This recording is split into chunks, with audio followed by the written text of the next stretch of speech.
शेरगढ़ बालेसर देशु का उपखंड स्तरीय अनुसूचित जाति जनजाति प्रतिभा सम्मान समारोह रविवार को डॉक्टर भीमराव अंबेडकर सातरावा शेरगढ़ में आयोजित किया गया। शेरगढ़ के विधायक मीना कंवर राठौड़ के मुख्य अतिथियों में आयोजित कार्यक्रम में पीसीसी सदस्य उमेश सिंह राठौड़, प्रधान Shravan Singh, Mahendra Singh, IFS MR Baloch, professor doctor Rajendra Pariyar, doctor Jogeshwar प्रसाद नारवारा, संयुक्त निदेशक चिकित्सा एवं स्वास्थ्य विभाग जोधपुर आरएस रामचंद्र पवार, डॉक्टर वीरम परमार, राजस्थान मेघवाल परिषद जोधपुर के जिला अध्यक्ष सोवनलाल लखानी, बालेश्वर उपखंड अधिकारी डॉक्टर मनोज खेमादा, वर्त अधिकारी पुलिस राजूराम चौधरी, प्रोफेसर मांगूराम आदि ने विद्यार्थियों को सम्मानित करके मार्गदर्शन किया। इस कार्यक्रम में 320 विद्यार्थियों, 83 नवीन सरकारी कर्मचारी व 8 नवोदय प्रवेश छात्रों को प्रशस्ति पत्र व स्मृति चिन्ह देकर सम्मानित किया गया। हमारे विधायक महोदय साहब और उमेश सिंह बना, हमारे प्रधान साहब श्रवण सिंह जी और वर्तमान विराजमान सभी अधिकारी साहिबान और हमारे माताएं बुजुर्ग और प्यारे बच्चों, यहाँ ऐसा लेक्चर तो बहुत आदमी कम ही आवे, कह दो देखो हासी तो 5 साल मतदान दिया तो हासी कहता था थोड़ा दुख देखना पड़ी तो हासी तो थोड़ी अड़चन आ ही जाए, पर हमारे आदरणीय एमएलए साहब मना करो कि कभी हमारे अड़चन डाली नहीं डाले, कभी कभी उम्मीद ही मना थोड़ी कड़ी देते कोई हमारे फॉर्म एसटीएसी का फॉर्म है जो हमारा आज उमेश सिंह बना आगे खूब खराब है। एक बहुत बड़ी खुशी की बात है। 5 साल में प्रधान यदि आदरणीय विधायक पूर्व विधायक महोदय श्री बाबू सिंह जी होता, पर जितो हमें राज्य में जब एसटीसी फॉर्म हो एसटी एससी वो हमारे ख्याल में कभी नहीं हुई। और आदरणीय मुख्यमंत्री जी अशोक गहलोत ने इस बार जो बजट निकालो है उनमें सबसे ज्यादा एसटीसी निकाली। हमें आप लोगों ने जो गाँव वालों ने था नहीं है तो एसटी एससी ने खूब बजट निकालियो। आज एसटी के वास्ते हमारे बाड़मेर में छात्रावास खोली, बालोतरा में खोली, चौटन में खोली और शेरगढ़ में भी अच्छो बजट दी, जैसे हमें डबल छात्रावास बनी और छात्रावास अम्बेडकर छात्रावास बनी और ऐसा कई अपना काम आदरणीय मुख्यमंत्री जी ने थ्रू और हमारे एमएलए साहब ने मेहनत तो हुआ। हमें आदरणीय उमेश सिंह बना हमारा एक निवेदन है कि बच्चों वाली बात तो मैं बच्चों की शिक्षा कहीं है कि थोड़ा बड़ा अगर आज बता दिया है तो थोड़ी आगे कोई बात रख दो। यो है पताश्री कि आपने अम्बेडकर छात्रावास खोला, ये बहुत ही अच्छी बात है। मैं बहुत खुश हूँ हमारे इस ऐसे के गण और प्यारे बच्चों, सबसे पहले मैं धन्यवाद देना चाहूँगा आयोजनकर्ताओं को, उन्होंने मुझे बुलाया। वो लिख सकता है, हमारे पास तो बहुत अनुकूल किस्म, हमारे पास तो स्कूल है, हमारे पास पेरेंट्स हैं, हमारे पास पैसे हैं, हमारे पास सब कुछ। हम इस अनुकूल परिस्थितियों में, इतनी अच्छी स्थिति में, क्या हम उनका 1/4 नहीं कर सकते? एक चीज सोच रहे, आज दूसरी मैं लाइन में ज्यादा टाइम नहीं लूंगा क्योंकि काफी वक्ता है और काफी दूर दूर से आए हैं, शिक्षाविद लोग आए हैं। आज बहुत अच्छा लगा कि शेरगढ़ की सारे क्षेत्र में प्रतिभाओं का सम्मान होता है, सारे एरिया, मुझे बहुत अच्छा लगा। और मेरे जहन में आज भी है कि शेरगढ़ बालेश्वर हमारे समाज में सबसे अच्छा यदि पढ़ा लिखा, सबसे डेवलप, जोधपुर संभाग में सबसे अच्छी तहसील मेरे नजरों में शेरगढ़ है। और चौटन को सभी लोग चौटन को नंबर 2 पे मान रहे हैं। मैं ये कह रहा हूँ कि उस जमाने में बाबा साहब ने 36 डिग्रियां ली थी। आप कई लोग जानते हैं, जब एक डिग्री लेके हम नौकरी प्राप्त कर सकते थे तो 36 की कहाँ जरूरत थी। बाबा साहब को आप सब जानते हो, उनकी नौकरी लग चुकी थी, उनका तो नौकरी लग चुकी थी ना, उनको 36 डिग्रियां लेने की कहाँ जरूरत पड़ी, जब एक डिग्री से आपको नौकरी मिली है कि आपको टॉप बनाए रखना। 90+ आपने प्राप्त किए हैं। मैंने 90% लोगों को फेल होते हुए देखा है, 90% वालों को। ये वास्तविकता है, आपका ताज बचाना आपके लिए इतना ही मुश्किल है। और जो बच्चे पीछे आए हैं, दिल नहीं आ रहे हैं। उदाहरण के तौर पे जब हम एक फर्स्ट क्लास से 10th के जब टॉपर होते हैं, तब हम बायोलॉजी लेते हैं, मैथ्स लेते हैं, उससे नीचे वाले कॉमर्स लेते हैं, उससे नीचे वाले आर्ट्स लेते हैं। और हमको आज की बात नहीं करें, 5 साल पीछे की यदि बात करें, आपको ताजुब होगा कि वही आर्ट्स के कछुए IAS बन के इस जिले को चला रहे हैं। तो आप बस ये है कि आप वो कछुए बने जो इन खरगोश को पीछे छोड़ना है, बस रुकना नहीं है। और खरगोश के लिए उतना मुश्किल है कि मुझे ताज बचाना है। और लाइन में यहाँ पर प्रतिभा, यहाँ मेरा आयोजनकर्ताओं ने जो आयोजन बहुत बढ़िया रखा। मैं 2 लाइनें और जोड़ना चाहता हूँ मैं, कि प्रतिभाओं को केवल सरकारी तक सीमित मत रखें। आज भी हम कितनी भी कोशिश करें, 1% से ज्यादा नौकरियां नहीं लग सकती है। इसका मतलब 99% लोग क्या करेंगे? 99% लोग क्या करेंगे? हमें इकोनॉमी के दूसरे सोर्स, प्राइवेट सेक्टर के लोगों को भी प्रतिभा सम्मान समारोह में बुलाना चाहिए।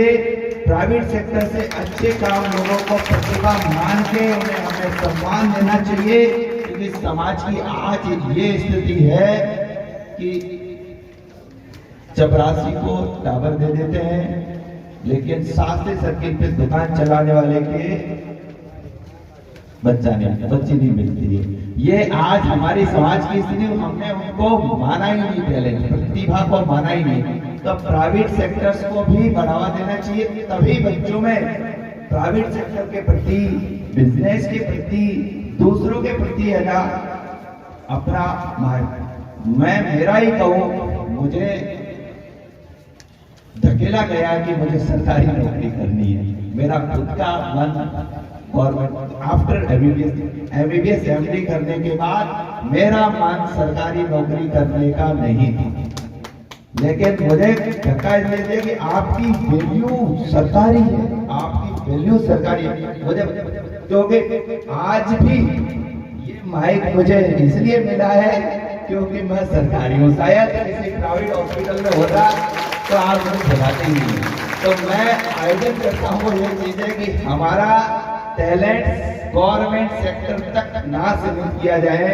प्रतिभा वो भी है जो शास्त्री सर्कल पे भी हो, शास्त्री सर्कल पे भी दुकान खोल के यदि दुकान चला रही है ना, वो भी एक प्रतिभा है। और डिजिटल का लाइफ है। अभी हमारे सारे बच्चे निकल गए, हमारे तो 2-4 लोगों का नाम भी याद नहीं रहा होगा कि कौन प्रतिभा थी जो निकली। तो मैं ये कहता हूँ कि आने वाले टाइम में एक गूगल फॉर्म सेंड किया जाए जनरेट करके, ताकि जितनी भी प्रतिभाएं हैं उनकी PDF बनाई जा सके। उसको प्रोजेक्टर के थ्रू यहाँ टीवी लग सकती है, उस जैसे बच्चा यहाँ आए पीछे डिटेल आनी चाहिए कि ये बच्चा इसमें सेलेक्ट हुआ है और इसमें। आप करके देखेंगे हम एक बार, आप जब यहाँ से निकलोगे 50% लोगों के नाम याद हो जाएंगे कि इनका इस डिपार्टमेंट में। क्योंकि हम जब बोलते हैं तो हमें केवल कुछ एक मिनट में नाम याद रहता है, 1 सेकंड याद रहता है, लेकिन जब वो विजन में आएगा और वो बार बार चलेगा तो हमें याद रह जाएगा कि फलाना बंदा एग्रीकल्चर में सेलेक्ट हुआ है। मैं एक बार फिर धन्यवाद देना चाहूंगा आप सभी का। अच्छा, उससे एक साथ और भी है कि हम ऐड लगा के उसके पैसे भी ले सकते हैं ताकि ये सारा सामान का खर्चा भी लगाया जा सके। सेम ऐसी प्रक्रिया से हमने हमारा एक मीट भी की थी बाड़मेर मेडिको मीट, उसमें इस तरह का किया था। मैं यदि किसी को है मैं दे सकता हूँ PDF सारी चीजें। चलो बहुत बहुत धन्यवाद। मेरे लायक कोई काम हो तो जरूर ध्यान रखना, मैं एनडीएम हॉस्पिटल में और बहुत बहुत धन्यवाद। संविधान निर्माता भारत रत्न बाबा साहब अम्बेडकर के श्री चरणों में नमन और वंदन करता हूं। आज 11वां समान समारोह इस क्षेत्र के बच्चों का जो प्रोग्राम का आयोजन किया गया, इस समारोह में आपने यहाँ की विधायक को मुख्य अतिथि बनाया। वो आपके बीच में आई, आपकी विधायक मीना कंवर, मेघवाल परिषद के जिले के अध्यक्ष परम आदरणीय सोमजी लखानी साहब, शहर के प्रधान भाई सरवण सिंह जी। मुझे बड़ी खुशी हुई आज पहली दफे मिलने से। मालाराम जी की मैं क्या तारीफ करूं, और हमें गर्व और फख्र है आपके ऊपर कि आपने हमारे स्टेट का नाम रोशन किया। आप पंजाब के अंदर सबसे बड़े पद पे हैं, अभी आप यहाँ डेप्यूटी सचिव में आए हुए हैं। मैं उनका स्वागत करता हूँ डॉक्टर साहब वीरेंद्र जी पवार का, जिन्होंने छोटी उम्र के अंदर कोरोना काल के अंदर, अभी मैंने मुख्यमंत्री जी का ट्वीट देखा, इन्होंने क्या सेवा की। मेरा दिल खुश हो गया आपसे मिलकर। मैं आपका सम्मान करता हूँ। विराजमान मंच पे मेरे साथी और मेरे भाई जिन्होंने आज उद्बोधन दिया, हमेशा मेरे से स्नेह रखते हैं, भाई राजेंद्र जी, परियार शेखाड़ा, विराजमान मेरा बड़ेज अमीरा राम जी, जोगेश्वर जी डॉक्टर साहब, महेंद्र सिंह जी जन सरपंच प्रतिनिधि, जुझारू भाषण देने वाले और झटका दिखाने वाले एक्स फौजी और एक्स प्रधान भाई तंगाराम जी, मेरे भाई और मेरे साथी रमेश जी, विराजमान मेरे सामने इस क्षेत्र के, इस समाज के मौजूद मुखिया, आज के समारोह के संरक्षक खेमाराम जी भाई साहब, मूलाराम जी बाड़ू, हिमताराम जी आपा, चेतन राम जी, पूनाराम खेसरिया, पुरखाराम जी, सभी मेरे साथी शिक्षकगण, तमाम विराजे हुए पंडाल में मेरे पिता तुल्य बुजुर्गों, युवा साथियों, प्यारे बच्चों और पत्रकार बंधुओं, मैं करीब 11:15 बजे आपके बीच में आ गया। मुझे और आपके MLA साहब को आज आपके बीच में आने का बड़ा हर्ज था। पिछले 2 साल से कोरोना काल की वजह से प्रतिमान समारोह नहीं हो सका। मुझे पता शेखाड़ा के बाद में यही प्रतिमान समारोह आज आयोजित किया गया। प्यारे बच्चों और बच्चियों, हमें आप पे बड़ा गर्व और फख्र है। आज का दिन बड़ा शुभ दिन है। जब आप प्रशस्ति पत्र ले रहे थे, आपके गले में मेडल आप पहन रहे थे, मैं मुझको गर्वित महसूस कर रहा था कि आज ऐसा दिन आया है कि आप तो पढ़ लिख करके सम्मानित हो ही रहे हो, मतलब आपने ऐसे कदम उठाए, आप ऐसे शिक्षित बने, आपके पीछे आज हमें आज मुख्य अतिथि बना गया, हमें हमारा स्वागत किया गया। इससे बड़ी बात क्या हो सकती है? प्यारे बच्चों, ये जीवन वापस नहीं मिलता है। साधु संतों ने और ये बात नहीं है कि 84,000 पीढ़ियां भुगतने के बाद में मानव जीवन मिलता है, और ये मानव जीवन बहुत कीमती है। लोग कहते हैं कि जीवन बहुत लंबा होता है, मैं सोचता हूँ जीवन बहुत छोटा होता है। एक गरीब और किसान परिवार में निकल के ये व्यक्ति जब बंगाल के अंदर सरकार के भविष्य बैठा है, तो शहर की जो यहाँ सामने प्रतिभाएं बैठी है, मुझे आपके अंदर नजर आ रहे हैं मालाराम जी, मुझे आपके अंदर नजर आ रहे हैं पवार साहब, मुझे आपके अंदर नजर आ रहे हैं राजेंद्र जी परिहार सर, भाई अमीर राम आपके अंदर नजर आ रहा है। आप एक चीज तय कर लो कि मुझे इस मुकाम पे पहुंचना है, ईश्वर को भी आपके सामने झुकना पड़ेगा। ये मैं कहता हूं, मैंने महसूस किया आपके सामने ये भाई खड़ा है। मैं एक राजनीतिक परिवार से हूं। मैंने जीवन में सोचा कि मैं चुनाव लड़के किसी पद पे पहुंच करके, जिस परिवार ने देश की आजादी के बाद में इस क्षेत्र की सेवा की है, जिस परिवार ने यहाँ से चुनने के बाद में राजस्थान विधानसभा में अपनी बात रखी, अपना कद बनाया, उनका नाम स्वर्गीय राठौड़ खेर सिंह जी है। मैं उसी परिवार का सदस्य हूँ। मैंने मानाराम जी संघर्ष किया, 8 में चुनाव लड़ा, 2000 से हार गया, पीछे मुड़ के मैंने नहीं देखा। 13 में लड़ा, फिर सफलता नहीं मिली। जिंदगी में कभी बच्चों हार मत मानो, अगर तय कर लोगे तो आप मुकाम पे पहुंचोगे, और अगर रोके बैठ जाओगे कभी आपके पास में ऊंचाई कभी आपके पास में नहीं आएगी, कामयाबी नहीं आएगी। आज मेरे परिश्रम, मेरी मेहनत की वजह से और आपके आशीर्वाद और आपकी कृपा से आज मीना कुंवर शेर की विधायक बन गई और आपकी आवाज बनके मौजूद है।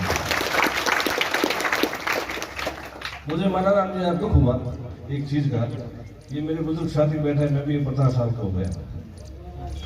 अगर आज शहर में अन्याय होती तो मेरे ख्याल से 5000 आदमी इकट्ठे होते।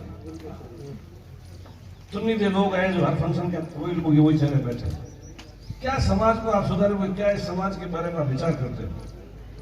सही कहा मानाराम जी ने, हत्या होती थी, कुरीतियां होती थी, बचपन में बच्चियों की शादियां कर दी जाती थी, बच्चियों को पढ़ाया नहीं जाता था। ऐसे वक्ती समाज से जब निकले, ये अपने आदर्श है। कितना बड़ा इन्होंने कदम उठाया, जिसमें जैसे गांव के अंदर हाथी बंद करनी, उसका मर्डर था, पर इन्होंने एक हिम्मत की, एक मिसाल बने। स्वर्गीय कल्याण सिंह जी आज बीच में नहीं है, वो समाज के अध्यक्ष थे, देवराज समाज के, और उन्होंने तय किया कि समाज के अंदर अफीम बंद होना चाहिए राजेंद्र जी, और बंद होके रहा हमारे समाज के अंदर। आज मरने के बाद में अफीम नहीं होगा। जब जिंदगी से विदा हो रहे थे, उससे 1 महीने मुझे पहले कहा कि नेताजी तुम वोटों के व्यापारी हो और तुम हाँ में हाँ मिला देते हो, पर मेरे स्वर्गवास के बाद में राम जी उन्होंने कहा कि बिल्कुल अमल नहीं चलना चाहिए, पीढ़ी नहीं चलनी चाहिए और 5 प्रकार नहीं बनने चाहिए। और हम उन्हीं की आदर्शों पे चले। जो आदमी हमारे घर में दुख के क्षणों में आया, हमने रोटी की मनवार की और चाय की मनवार की। अच्छा काम व्यक्ति को खुद के घर से शुरू करना पड़ता है, तभी आप लोगों में एग्जाम्पल बन सकते हैं। आदमी की नीयत क्या है? आप किसी पद पे क्यों जाते हो? आज मानाराम जी क्यों आए हैं? इनके मन में क्या विचार है? ये रहने वाले जैसलमेर के, नौकरी करते हैं आफरी में, कैडर इनका बंगाल है। इसलिए है कि मैं एक संदेश बन के एक समाज और एक बच्चों के बीच में जाके मैं एक एग्जाम्पल बनूंगा, उनको मेरे दिल की बात कहूंगा। राजेंद्र जी ने जो बात कही परिहार साहब ने, एक एक बात आपने मोती की तरह जो माला में पोते वो शब्द आपने कहा। ये बच्चों आपको ज्ञान लेना चाहिए। ऐसे मौके बार बार नहीं मिलते हैं, और आपको ये कभी वापस समय कभी नहीं मिलेगा कि हम बाद में पढ़ के कुछ बनेंगे। अभी वक्त है, दुनिया बहुत एडवांस हो गई। वो जमाना चला गया जब अंधविश्वासों पर बात चलती थी, बिना पढ़े लिखे लोगों की बात चलती थी। दुनिया बहुत आगे निकल गई। अब तो दुनिया मेरे पास एक मोबाइल छोटा है, अनपढ़ की तरह। ये जो मोबाइल आ गया आपके पास में, व्हाट्सएप और ये पता नहीं क्या क्या आ गया मानाराम जी, इसके अंदर पूरी डिटेल आती है। चाहे बीमारी की ले लो, चाहे पढ़ाई की ले लो, चाहे किसी की खुद के बारे में ले लो, सब इसके अंदर डिटेल है। पर इसमें कुरीतियां भी बहुत है, उसमें बच्चों आपको नहीं जाना। इसमें जो अच्छाइयां हैं, जो विशेषताएं हैं, वो आपको ग्रहण करना। तो आप मैं निश्चित तौर पे आज आपसे ये वादा करके चाहता हूं कि आप एक दिन पूरे भारत में अपना नाम रोशन करोगे, ये मुझे विश्वास है। जो शिक्षक भाई मेरे क्षेत्र के, जो मेरे सब मित्र मंडली है, ये हमेशा मेरे पास आते हैं, चाहे मीना राम जी हो, चाहे बड़ा राम जी हो, चाहे चौड़ा राम जी हो, चाहे नक्ता राम जी हो। इनके दिल में एक चीज रहती है कि हमारे बच्चे कैसे पढ़े, कैसे अनुशासन के अंदर वो आगे बढ़े। जब भी इनके साथ मैं चर्चा करता हूँ मुझे गर्व होता है। अच्छी बात करते हैं, समाज की बात करते हैं। और मैं एक बात आपको कहना चाहता हूँ, कभी एक समाज आगे बढ़ नहीं सकता, अपना पीढ़ियों से संबंध है। जब गांव में अपन जब 36 कुटुंब एक साथ रहते हैं, एक तालाब में पानी पीते हैं, लगभग उसी गांव के आसपास में अपने अंतिम शमशान घाट होते हैं, एक जैसा अपना शरीर है, एक जैसी अपनी शक्ल है, एक जैसा अपना नेचर है। तो जब तक अपन एक होकर के आगे नहीं बढ़ेंगे तो न तो क्षेत्र का विकास होगा, न समाज का विकास होगा और न बुद्धि का विकास होगा। अपन सिर्फ इसी में रह जाएंगे कि ये स्वर्ण कास्ट और ये शालू कास्ट और ये पुराने कास्ट। जमाना बदल गया, कोई कास्ट नहीं है, जाति अपनी मनुष्य है और धर्म अपनी सेवा करना है। ये तो 100 साल पुरानी बात थी, 100 साल पुरानी बात थी। अब तो आपको कहना चाहिए कि आरक्षण खत्म करो। अभी साहब कह रहे थे मुझे कि टीना डाबी ने पूरे हिंदुस्तान में टॉप किया, क्या उसने आरक्षण से किया? क्या आरक्षण से किया? नहीं किया, उसने मेहनत की। पर अभी भी मेरे विचार है, अभी तक थोड़ा टाइम आपको और जरूरत है, थोड़ा आपको और मजबूत बनना पड़ेगा। बाबा साहब का एक नारा था, संगठित रहो, शिक्षित रहो, आगे बढ़ो और संघर्ष करो। क्या उस जमाने में उनके विचार थे? मुझे एक बात बताओ, मनुष्य जीवन में लोग भगवान बन गए। बाबा राम साहब क्या थे? तंवर जाति के राजपूत थे। बाबूजी क्या थे? राठौड़ वंश में जन्म लिया। ये क्या भगवान से कम है क्या? बाबा साहब भी आज अगर मानो तो इस देश के अंदर मेरे ख्याल से उनसे भगवान से कम उनका कद नहीं है। आप उनको हल्का मत रखो, उनके मंदिर नहीं बने, उनकी मस्जिद नहीं बनी है, उनके और कुछ भली मत बनो, बल्कि उनकी जो सोच थी इस देश के प्रति, अरे हजारों साल बाद में देश की आजादी के बाद में उस देश के नेता अगर किसी को संविधान निर्माता बनाते हैं तो कुछ तो उन्होंने सोचा होगा। क्या नेहरू जी होशियार नहीं थे? गांधी जी होशियार नहीं थे? अब्दुल कलाम होशियार नहीं थे? और इनमें वो गुबत थी, इनमें वो खासियत थी कि ये ही ऐसा व्यक्ति है जिसने गरीबी भी देखी है, पढ़ाई भी देखी है और देश की गुलामी और आजादी देखी है। आज उन्हीं के कारण अपन सब एक जन्म पे बैठे, सबको सम्मान नहीं देना। इसको भूलो पड़ता होते हैं, भाषण देते हैं, कुछ लोग यहाँ भाषण देते हैं, बाहर से लेते हैं, मीडिया में भी रहते। मैंने कहते वो क्या हुआ है? मेरी अभी नजर पड़ी, मैं किसी का नाम नहीं लूंगा, यहाँ बैठा बैठा देख रहा हूँ। अरे यार यहाँ तो मत पियो, आज बच्चों को अपन को सीख देना है। अरे भाई टाइम हो गया तो मत आओ, इसके पास समय नहीं, मत ऐसे प्रोग्राम आया ही मत करो। मैं तो 11 बजे आया बैठा हूँ। अब तो घर में कोई फंक्शन नहीं हो तो मैं तो शाम तक नहीं जाऊँ। कौन बुलाता है, कौन याद करता है ऐसे स्वर्ण मौके पे, जिसमें अभी मैं बैठा बैठा सोच रहा था, पता नहीं क्षेत्र में कोई सब पढ़े चतुर्पुर में चली गई।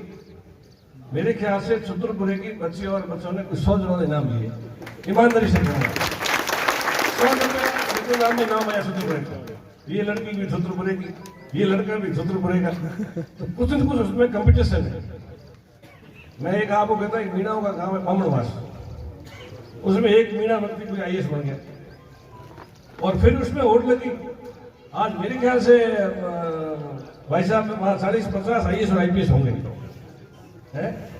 56 IAS और IPS है। तो अपने भी तो वोट इसमें करो, मीडिया सेक्रेटरी क्यों कर रहे हो? बच्चे पढ़ने चाहिए, बच्चियां पढ़नी चाहिए।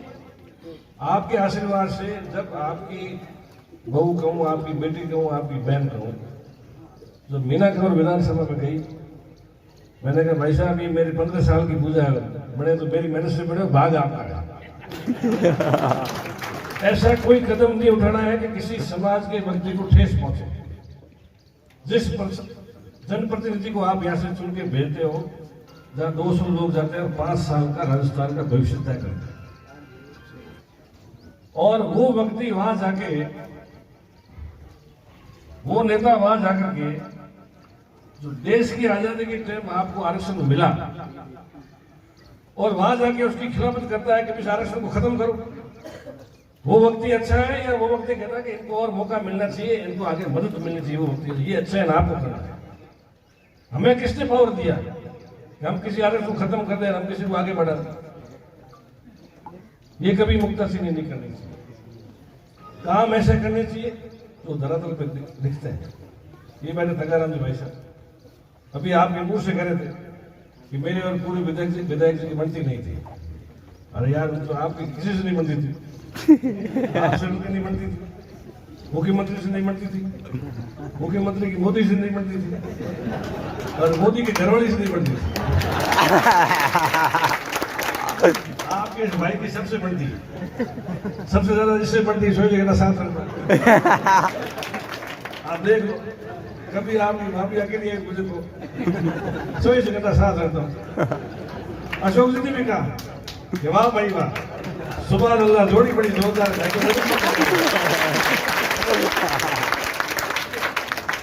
अब रहे यहाँ के सांसद गजेंद्र सिंह बीजेपी के, वोट हमने खिलाफ दिए, पर भाई राजस्थान के जल मंत्री है और आज वो पावर में है, तो अपना उनसे दोस्ताना संबंध करके विकास के काम तो लाए।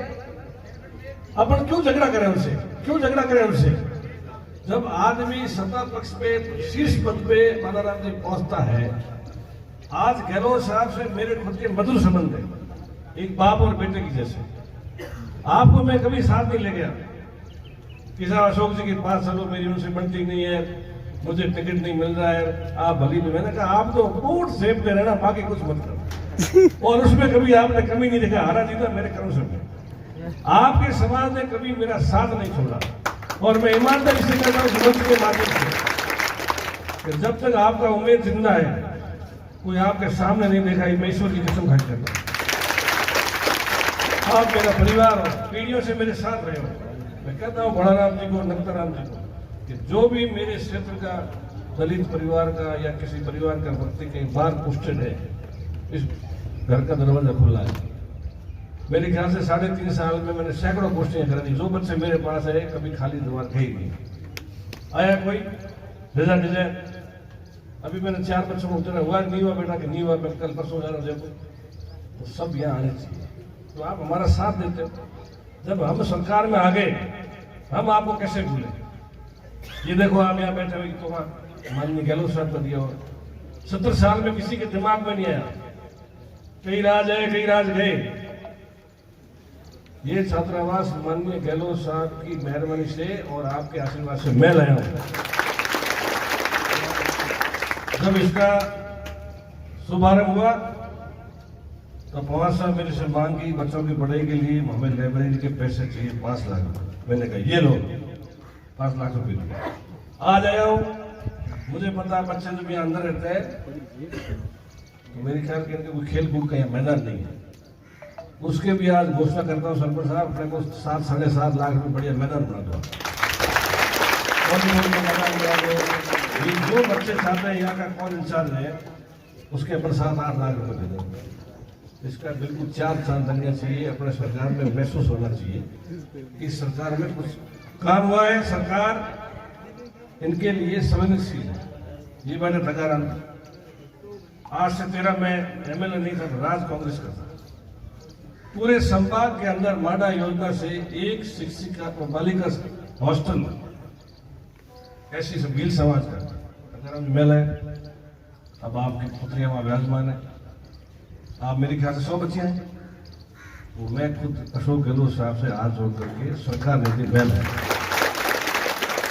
आज की तारीख में मानाराम जी, इस क्षेत्र में राजपूत समाज के बाद में सबसे बड़ी संख्या आपके समाज की, और मेरे इस विधानसभा क्षेत्र की अगर कोई राजधानी जैसे राजस्थान की जयपुर है, उसी तरीके से शेरगढ़ विधानसभा की राजधानी बालेश्वर है। किसी के पास में बैठ के किसी बारे में चर्चा करने के लिए SC/ST समाज के लिए जगह नहीं थी, ना मेरे से किसी ने मांग की। मेरे मन में एक बात आई, भावना आई कि क्यों नहीं ये कल नगर पालिका बन जाएगी, बड़ा शहर है, वहां आपके कोर्ट बना हुआ है, कॉलेज बनी हुई है, सभी तरीके महकमों के एक्शन ऑफिस बने हुए हैं, बड़े हॉस्पिटल हैं, ट्रॉमा सेंटर लिया है। तो यहाँ इस समाज की 2-4 बीघा जमीन होनी चाहिए। मैंने प्रपोजल बनाया, 5 बीघा मैंने सरकार से जमीन मांगी, पर 5 बीघा तो मुझे नहीं मिली, पर 2.5 बीघा मुझे जमीन मिली। उसकी कीमत 2.5 करोड़ रुपए। 2.5 करोड़ रुपए की जमीन आपके समाज के नाम की बागेश्वर में एसडीएम कोर्ट के पीछे अलॉट हो चुकी है। ये क्या कोई कम बात है? क्या समाज का व्यक्ति चंदा करके आपका समाज इतना मोटा काम के क्षेत्र में कर सकता है? मेरे मन में एक भावना आई कि वो आपके समाज का और मेरे परिवार का पीढ़ियों से जुड़ा हुआ जमीन दिलाई। उसके बाद सरकार के पास गया, ऐसा ये 4-5 पंचायत समिति मुख्यालय है। अभी मैं आपके 25 लाख रुपए मुराराम जी बाबा कहाँ गए?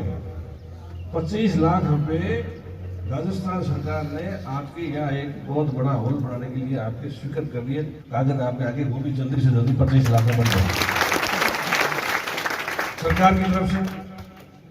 मुराराम जी हमारे होने वाले ब्लॉक के अध्यक्ष हैं कांग्रेस पार्टी की। ये और उनकी पूरी टीम आई मेरे पास में कि हमारे पुराने मेघवाल समाज की एक जमीन पड़ी है, नेताजी हमें कुछ पैसे मिल जाए तो क्या 4 दिवारी कर देंगे? ये मामला था। मेरे पास इन्होंने आके एक शब्द कहा कि हमें 15 लाख रुपए विधायक मत से चाहिए। ये सब गवाह बैठे, एक झटके में 15 लाख स्वीकृत करके इनको दे दिए। मैं कोई कमी नहीं रखता हूँ। सिखाड़ा नया मुख्यालय बना, पंचायत समिति का, तहसील बन गई। मैडम और हमारी मेहनत से गहलोत साहब ने पहले कॉलेज खोली। एक महिला हूँ, मेरी छोरियां कहाँ जाएगी?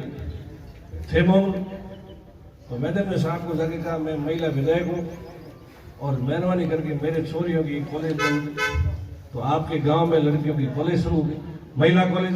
बजाओ तालियां, छोड़ के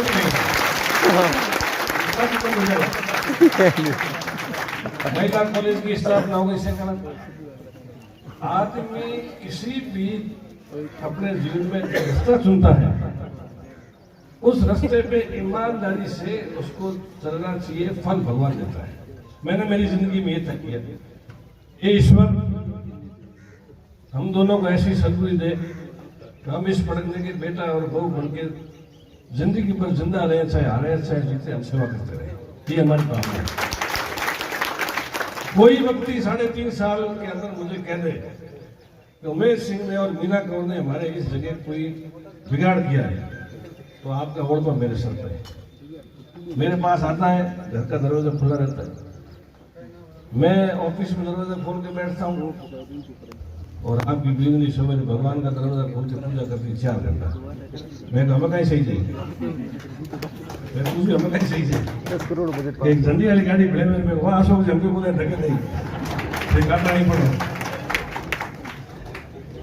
इसलिए जीवन में अच्छा स्नेह रहना चाहिए, प्यार मोहब्बत रहनी चाहिए। ये तो क्या, जब नेता हम इकट्ठे होते हैं, जब हंसी मजाक करते हैं, मैं राम जी भी हंसी मजाक कर लेते हूँ, ये मेरे से कर लेते हैं। मेरे जो ये मेरा भविष्य, मेरा परिवार, मेरे बच्चे जो सामने बैठे हैं, वो आज इस समारोह में एक कसम खा के जाएंगे हमारी, हम सब आपके घर, कि आने वाले समय में हम सब उस उच्च पदों पे, चाहे बिजनेस हो, चाहे नौकरी हो, चाहे प्राइवेट काम हो, हम सब आपका नाम रोशन करेंगे। तो दोनों हाथ ऊपर से करो, दोनों हाथ करो, हम तालियां से बजा दो। यही हम चाहते हैं, हमारी सबकी भावना यही है, यही उम्मीद लेकर के हम आपके बीच में आए हैं। ये डॉक्टर बन सकते हैं, ये IAS बन सकते हैं, तो मेरे बच्चे क्यों नहीं बन सकते? कुछ भी, कहीं भी आपको हमारी जरूरत पड़े, ये अग्रिम पंक्ति सब आपके साथ है। इसको साथ आपको लगे रहो।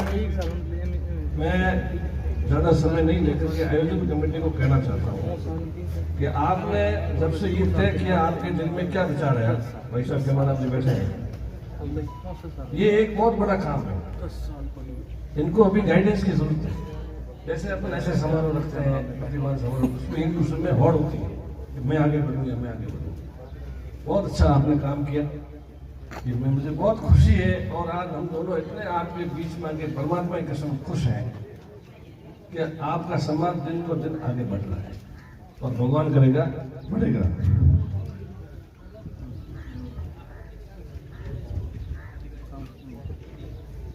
अभी मुझे तगाराम साहब ने मुझे एक बात बताई, तगली मेरे से मस्करियां कर रहे थे कि बाबू सिंह में थोड़े में कहीं फर्क है, मैं दिन दिन रात रो है फोन उठाए। मैं आए पास थे साल 1.5 साल थे और कभी दुख दियो थे ईमानदारी दियो और पास मेरा लोग बेड़कड़ी तैयार कर दिया। बड़ा आदमी है भाई कौन कोई दो ही हज़ार ठोकी दे थे जीत जाओ क्या लोग मारा हुई फुल गया ये झंडो हड़बोड़ दिया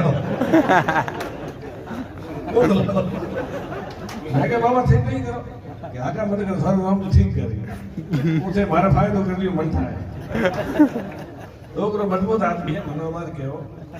वाकई में आपने हमें हेयर कट में एक बच्चे और 12वीं स्कूल अलग और विथ बिल्डिंग अगर स्वीकृत हुए तो अगर हमारा आपके तो 400 बच्चे कितनी मैं बोलो कितनी बच्चे भाई 2 तो आपने हॉस्टल हो गया, एक तो अपने मेघवार समाज हो गया और एक वीर समाज 400 बच्चे होंगे लगभग 400 है ना।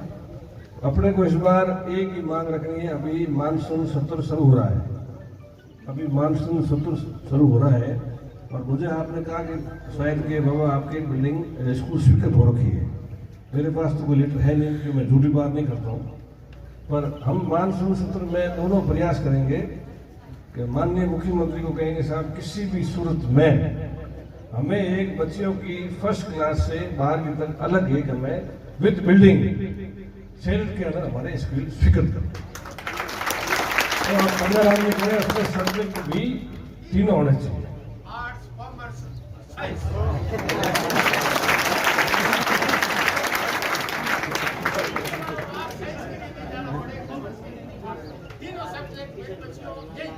तो मैं तो सब लोग बना दो हेडमास्टर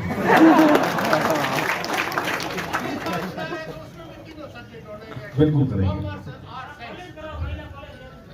देखो भाई 50 साल तक रहे स्वर्गीय खेत सिंह राठौर साहब, 15 साल रहे मेरे आदरणीय और सम्मानीय भाई बाबू सिंह जी, मेरा तो 3.5 साल का कारोबार मुझे मिला है, पर आप थोड़ी अपने कलम में सुधार तो लो। जेपी जी की और भाई मनोज जी की कलम एक तरफ ही चलनी चाहिए, मीना का और उमेश सिंह राठौड़, तो जो कहोगे वो घोषणा कर लूंगा और फिर मेरे मेरे लाभ काट दो। बिल्कुल मांग है इस शहर के मुख्यालय की, वाकई में महिला कॉलेज की भी आपकी मांग सच्ची है, और मैं इन बच्चों के सामने झूठा वादा नहीं कर सकता हूँ कि बच्चे कल कहेंगे उमेश जी नेताजी आप कूड़े बाज लेके चले गए। मेरा प्रयास रहेगा सबसे पहले मैं आपकी कॉलेज स्कूल और स्कूल की बिल्डिंग और उसके बाद में अगले इस सेशन के अंदर मैं विधानसभा में मांग करेंगे कि भाई यहाँ बच्चियों की कॉलेज भी खोलनी चाहिए। बाकी काम के बारे में आज बात करने की जरूरत है नहीं, आपसे कोई छुपा हुआ नहीं, चाहे ये देख लो आपके एसडीएम कोर्ट तहसील फड़ोली रोड से शेरगढ़ सड़क कोई कमी नहीं छोड़ी। समस्या पानी की है, हम सब प्रयास हैं कि शेरगढ़ में आने वाले समय में सबसे ज्यादा महंगा बना पानी की तकलीफ है, उसके लिए भी हम प्रयास हैं। कसम काम में कोई छोड़ेंगे नहीं, हमें भगवान ऐसी सद्बुद्धि दे, आपका हमारे ऊपर ऐसा आशीर्वाद दे कि हमें एक बेटा और बहू बन के इस पढ़ने की जैसे बुजुर्गों ने सेवा की उसी तरीके से हम आपकी सेवा करते रहे।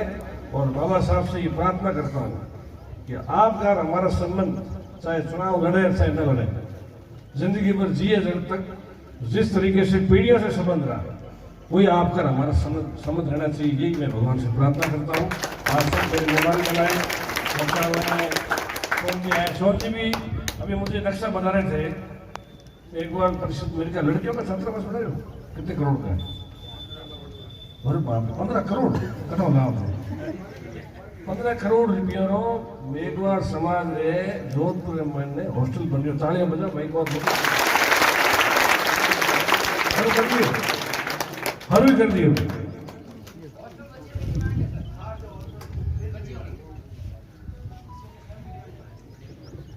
बच्ची चारी की मैंने हमारे ट्यूबवेल पानी है नीचे मासा हाँ बाबा वर्ष मत रहो कहीं अपनी मेहनत करनी पड़ेगी। तो मैं विधायक कोटे से आपके हॉस्टल में मैडम घोषणा कर दूं मैं एमएलए थे वो तो कामदार हूँ पूछ करो निकाले के हमारे बगैर बिना बिगन कर दूं मैंने क्या चेंज करो मैंने क्या बोले क्या हॉस्टल के लिए मैडम ने मुझे आदेश दे दिया कि नेताजी आप एक ट्यूबवेल एमएलए कोटे से घोषणा करो। इसमें इंदिराराम जी आप पीछे करके मेरे से ले जाना एमएलए मत से वो लेटर ले जाता जिला परिषद में वो आप ड्यूटी बनती है। एक अभी जहाँ बच्चियाँ पढ़ रही है उस स्कूल में मेरे ख्याल से 5 कमरे हैं। कमरे उस कमरों की स्थिति क्या है? एक जन बोलो थे। अभी मेरे पास सीएमओ से फोन आया था करीब 5-4 दिन पहले कि साहब हम कुछ पैसे देने चाहते हैं अगर बच्चियों की कहीं स्कूल है जर्जर है। उद्बोधन देने से पहले मैं शिक्षा के बारे में 2 शब्द एक मंत्र से उद्बोधन करना चाहूंगी। वैसे तो विनयम यति पात्रम पात्रम धानो आपुनेति दानम धर्म सुखम, यानी शिक्षा दिया गया दान जो गुरुजन हमें देते हैं वो हमेशा हमेशा हमारे पास संचय रहता है, हमारे पास उसकी कमी नहीं आती है। क्योंकि हम संचय करते हैं लेकिन कुछ समय बाद हमारा धन किसी ना किसी काम में खर्च हो जाता है। इसलिए आप सभी प्रतिभाओं या छात्र छात्राएं यहाँ आए हुए हैं उनसे मैं कहना चाहूंगी कि ज्यादा से ज्यादा शिक्षा ग्रहण करें गुरुजन के अंडर में रहकर, और आप शिक्षा थोपी नहीं जाए किसी भी बच्चे पर, क्योंकि सबके अलग अलग उद्देश्य होते हैं। किसी को आर्मी में जाना है, किसी को इंजीनियर बनना है, किसी को डॉक्टर बनना है, किसी को आईएएस बनना है, किसी को जैसे कि अभी बताया आईएफएस साहब ने पहले कि प्राइवेट सेक्टर में भी जा सकते हैं। इसलिए आप रुचि के अनुसार आपकी शिक्षा ग्रहण करें, ये मैं आप सभी को कहना चाहूंगी। और आज मुझे इतना हर्ष और उल्लास उमंग हुई कि कितने प्रतिभाओं ने गवर्नमेंट जॉब अटेंड किया और काफी अच्छे परसेंटेज से बालक और बालिकाएं पास हुई। उनके लिए मैं उज्जवल भविष्य की शुभकामना करती हूँ और बधाई देती हूँ। संविधान निर्माता डॉक्टर बाबा साहेब भीमराव अंबेडकर एवं राष्ट्रपिता महात्मा गांधी को सादर नमन करते हुए अनुसूचित जाति अनुसूचित जनजाति प्रतिभा सम्मान समारोह में मंच पर विराजमान अतिथिगण, स्थानीय प्रतिनिधिगण, अधिकारीगण, पिता तुल्य बुजुर्गों, युवा साथियों, पत्रकार बंधुओं, प्यारे प्यारे बच्चों बच्चियों, सभी का मैं हाथ जोड़कर हार्दिक अभिनंदन, स्वागत और आभार प्रकट करती हूँ। आज बहुत ही हर्ष और उल्लास का दिन है जब शेरगढ़ बालेसर और डेचू उपखंड में अनुसूचित जाति अनुसूचित जनजाति की प्रतिभाओं को सम्मानित करने के लिए 11वां प्रतिभा सम्मान समारोह शेरगढ़ मुख्यालय पर रखा गया है। और इस सम्मान समारोह में आपने मुझे आमंत्रित किया, बुलाया।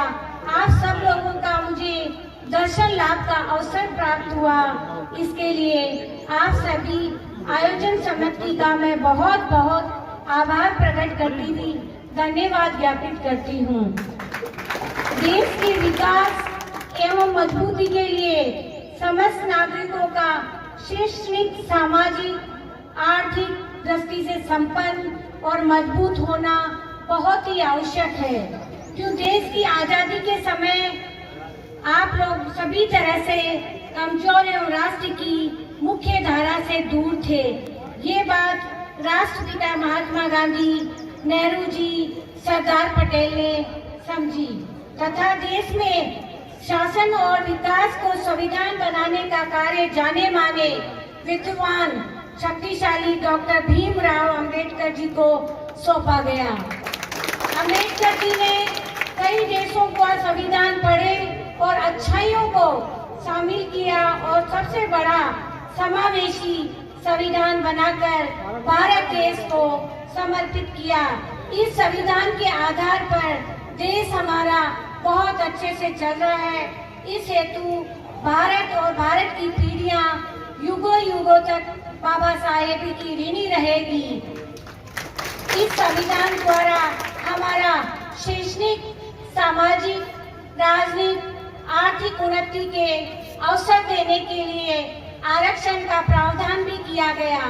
बाबा साहेब ने कहा, हमको शिक्षित बनो, संगठित रहो, संघर्ष करो का नारा दिया। आपने बाबा साहेब के सिद्धांतों पर चलकर शिक्षा के क्षेत्र में बहुत ही ध्यान दिया। विकट परिस्थितियों में भी बच्चों को पढ़ाया।